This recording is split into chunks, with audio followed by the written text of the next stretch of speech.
ये था पोल्यूशन का। अब आगे बढ़ते हैं। एजुकेशन में मैंने सुना है आपके में बहुत काम चल रहा है। मैंने ये भी सुना है कि जो क्रिटिक्स हैं, बीजेपी सपोर्टर्स भी, वो भी मानते हैं कि एजुकेशन में तो बहुत काम कर रहे हैं मनीष जी।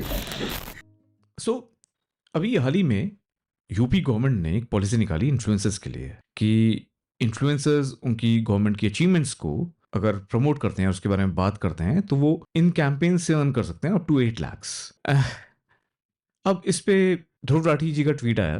ध्रुव राठी भैया बोलते हैं कि ये तो बहुत गलत है, ये तो टैक्स पेयर मनी है, और अगर कोई भी इन्फ्लुएंसर ऐसा करता है तो उसको पब्लिकली शेम करना चाहिए, ये बहुत गलत हुआ।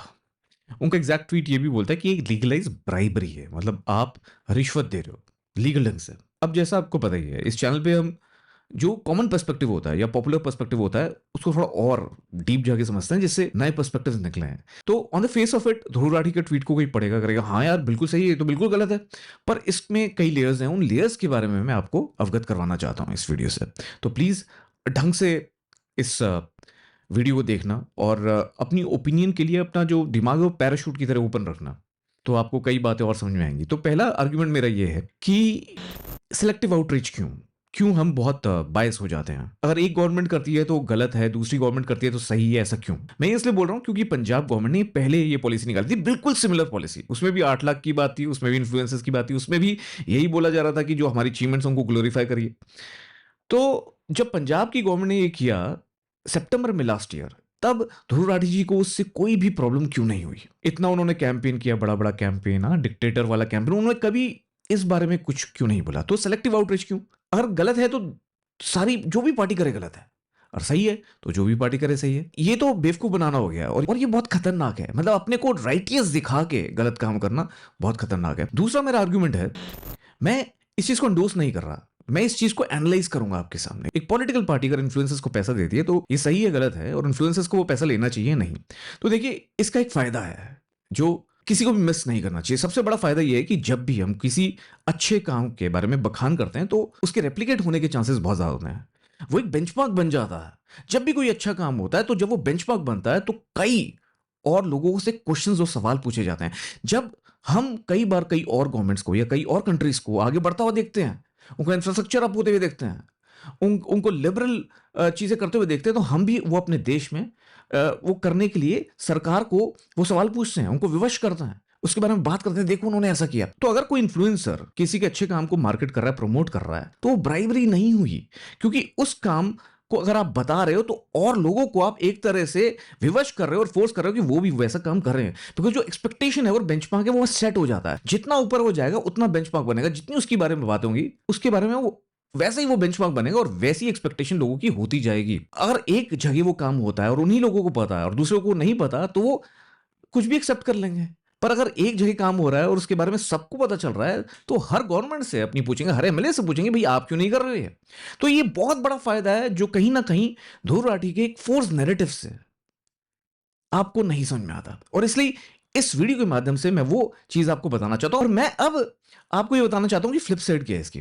फ्लिप साइड बस ये है कि अगर आप मार्केटिंग करते हो एक गवर्नमेंट के अच्छे काम की, तो आप ऐसा ना करो, आप उनके गलत काम को अवॉइड करो, ये मत करो। जो कि ध्रुव राठी ने, यहां चाहे पैसे नहीं हो किसी गवर्नमेंट से, पर वो इग्नोर करते हैं, अवॉइड करते हैं, बिकॉज वो चीज उनके नैरेटिव में फिट नहीं होती। आप हमारे काम को देखिए, इलेक्टोरल बॉन्ड स्कीम को हमने कंडेम किया, इलेक्टोरल बॉन्ड के सारे स्कैम को हमने एक्सपोज किया। जब लद्दाख में सोनम वांगचुक जी बैठे फास्ट पे, तो हमने उसको सपोर्ट किया। तो इसका मतलब है दोनों जगह अपना व्यू पॉइंट देना। तो इससे यह है कि जो ऑडियंस है मैं उनका हूं, मैं अपने नैरेटिव का नहीं हूं। तो कोई पैसे लेकर किसी की अचीवमेंट्स को ग्लोरीफाई कर रहा है, और कोई पैसे ना लेकर किसी को क्रिटिसाइज करे जा रहा है, एक ही पार्टी को क्रिटिसाइज करा जा रहा है, उनके अच्छे कामों के बारे में बता ही नहीं रहा। तो वो भी बहुत गलत है, बिकॉज वो भी एक तरह से डायरेक्टली पैसे नहीं ले रहा, पर उस नैरेटिव को बेच बेच के व्यूज कमा रहे हो, पैसा कमा रहे हो, और ब्रांड्स को प्रमोट कर रहे हो। तो यहां सबसे इंपॉर्टेंट ये है कि being balance and being unbiased. अगर आप बाइस्ड हो तो आपको भी पब्लिकली शेम करना चाहिए। तो ये मेरा आर्गुमेंट है। एक और मेरा आर्गुमेंट ये है, जो न्यूज़पेपर्स हैं, जो टीवी चैनल्स हैं, उनमें जो बड़ी बड़ी एड्स होती हैं, आप उनको कैसे जस्टिफाई करोगे? और स्पेशली ध्रुव, जब आप किसी एनडीटीवी जैसे चैनल पे जाके, जो लेफ्टिस्ट है, बिकॉज आप तो लेफ्ट सेंटर के हैं, इसलिए आपको कोलकाता डॉक्टर केस में आपने बोला कि ममता जी को टारगेट किया गया। के लिए कौन ये लोग थे, किस पार्टी से एफिलिएटेड थे, कोई नहीं जानता अभी। लेकिन वेस्ट बंगाल की चीफ मिनिस्टर ममता बनर्जी पर ब्लेम डाला जा रहा है इस रिपीटेड लॉ एंड ऑर्डर के फेलियर के चलते। पर आपको ऐसी जो सिमिलर इंसिडेंट्स हुए थे वहां आपको उन स्टेट्स के सीएम टारगेट होते हुए नहीं दिख रहे थे। वहां उनसे आपने सवाल पूछे because you need to ask questions if somebody is in responsible position. But यहां कोलकाता वाले केस में आपने क्लीन चिट दे दिया ममता जी को बिकॉज वो लेफ्ट सेंटर के हैं, तो आप बहुत बायस्ड हो। आप अपने चैनल पे किसी का इंटरव्यू बुला के उनको ग्लोरीफाई कर रहे हो तो वो सही है क्या? तो आपके हिसाब से जो आप करो वो सही और दूसरा करे वो गलत, ये तो आप लोगों को मूर्ख समझ रहे हो या तो आप या बहुत बड़े आप मैनिपुलेटर हो, या जो आप लोग आपको देखते हैं वो बहुत मूर्ख है।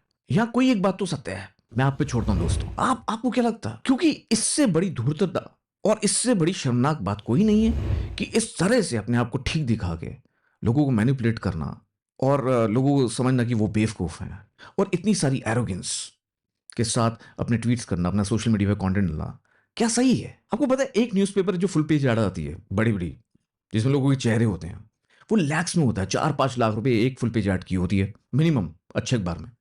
तो क्या वो सही है? फिर देखिए, इन्फ्लुएंस मार्केटिंग को आप खत्म नहीं कर सकते। आपके कई मार्केटिंग टूल्स हैं। पहले होर्डिंग्स होते थे, अभी भी होर्डिंग्स लगते हैं, पोस्टर्स लगते हैं। आप टीवी चैनल में किसी को बुला रहे हो, आप किसी को एज अ पॉडकास्ट में इनवाइट कर रहे हो, या आप किसी को ग्लोरीफाई किसी और ढंग से कर रहे हो, किसी ब्रांड को प्रमोट कर रहे हो। ये प्रमोशन इन्फ्लुएंसर्स करते रहेंगे। Influencer marketing is here to stay and will become bigger and bigger. पर गलत तब है जब आप गलत काम को क्रिटिसाइज ना करो और कंडेम ना करो। नमस्कार, मैं अरविंद केजरीवाल हूँ। और बस एक अपने एजेंडा और नैरेटिव को लेकर चलो, एक गवर्नमेंट को अटैक करते रहो, दूसरे गवर्नमेंट को ग्लोरीफाई करते रहो, वो गलत है।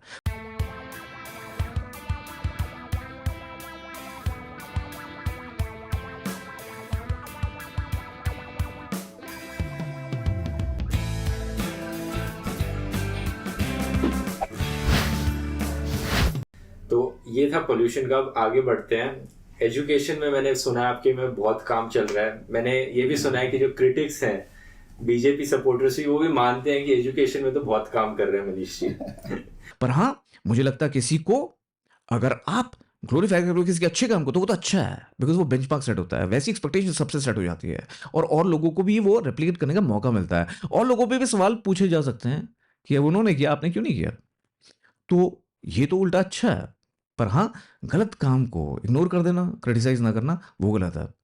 चाहे वो पॉलिटिकल पार्टी इन पावर हो या इन ऑपोजिशन हो। आप ये एक्सक्यूज नहीं दे सकते कि भाई हम तो उसी से सवाल पूछेंगे जो पावर में। क्यों भाई? अगर कोई स्टेट गवर्नमेंट किसी और की पावर है तो उससे भी सवाल पूछो। हाँ, सेंट्रल गवर्नमेंट में आप सवाल पूछो सेंट्रल गवर्नमेंट से, अगर आप सेंट्रल मुद्दा है। पर अगर स्टेट गवर्नमेंट का मुद्दा है तो आप सेंट्रल गवर्नमेंट से थोड़ी सवाल पूछोगे। स्टेट गवर्नमेंट जिसकी है, जैसे बंगाल में अगर कोलकाता केस हुआ तो वहां उनसे पूछिए, उनको ये मत बोलिए कि उनको टारगेट किया जा रहा है। पंजाब में अगर कुछ गलत काम हो रहा है तो उनसे पूछिए, ये मत कहिए कि मैं तो सेंट्रल गवर्नमेंट वालों से ही पूछूंगा।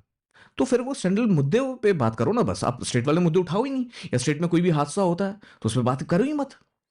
तो this is the real manipulation guys, and I just wanted to through this video open up your perspective. और एक और बात बोलना चाहूंगा, इन्फ्लुएंस मार्केटिंग यहाँ बढ़ेगा और बढ़ेगा, और आपको भी इन्फ्लुएंसर बनना है, आपको अपनी डिजिटल अथॉरिटी क्रिएट करनी पड़ेगी। उसके लिए मेरा एक न्यूज़ लेटर है, फ्री है, ज्वाइन करना है कर लेना। अगर आपको 10 लाख रुपए तक महीना बनाना है पैरेलली, जो आप काम करें वो करते रहो, तो ये एक शुरुआती सीढ़ी है जो कि आपको फ्री नॉलेज देगी और आपकी एक शुरुआती सीढ़ी, आपका एक ढांचा क्रिएट कर देगी जिससे आप अपनी अथॉरिटी बना सकते हो पैरेलली जो भी कर रहे हो उसके साथ साथ। You can subscribe to this newsletter, it's absolutely free. और एक और बात, वीडियोस में हर टॉपिक पे नहीं बनाता, बट हाँ, हमारी टीम बहुत ज़्यादा डीप रिसर्च करती है और दिन की कई 20-25 स्टोरीज जो सोशल मीडिया पे वायरल चल रहा है टॉपिक, या कोई ऐसा हादसा हो जो आपको जिससे अवेयरनेस मिल सकती है, जो आपके लिए जानना ज़रूरी है, कोई स्कैम हो रहा है, या कोई पॉलिटिकल स्टेटमेंट है, कोई बड़े सेलिब्रिटी का स्टेटमेंट है जिस पे आपको एक ओपिनियन सुनना है, कहीं करप्शन हो रहा है और आपको देखना चाहते हैं कि किसने किया, जिससे आप जागरूक रहें, तो आप हमारा टेलीग्राम कम्युनिटी को ज्वाइन कर सकते हैं। वहाँ आपको ये सारी खबरें विद प्रॉपर ओपिनियन मिल जाती हैं, और अगर आपको अवेयर होना है तो आप उसको पढ़ लीजिए। अगर आपको लगता है आपको उसके खिलाफ उस मुद्दे पे आपको आवाज़ उठानी है तो आप उसको शेयर भी कर सकते हैं, वहाँ लिंक सारे होते हैं। और अगर आपको चर्चा करनी है और लोगों से, उनकी ओपिनियन जाननी है, उनसे डिस्कस करना है, तो वो भी आप हमारी कम्युनिटी में कर सकते हैं। गाइज, मैं आपसे एक और वीडियो में ऐसी डी कोड के साथ मिलूंगा जिससे हम सब का एज अ कम्युनिटी दिमाग खुले और हम नए नए आइडियाज और नए नए पर्सपेक्टिव्स लेकर आगे बढ़े, ना कि एक फोर्स नैरेटिव या फोर्स पर्सपेक्टिव को। मैं वो काश देख रही थी पी बॉय, अब कुछ नहीं छुपेगा।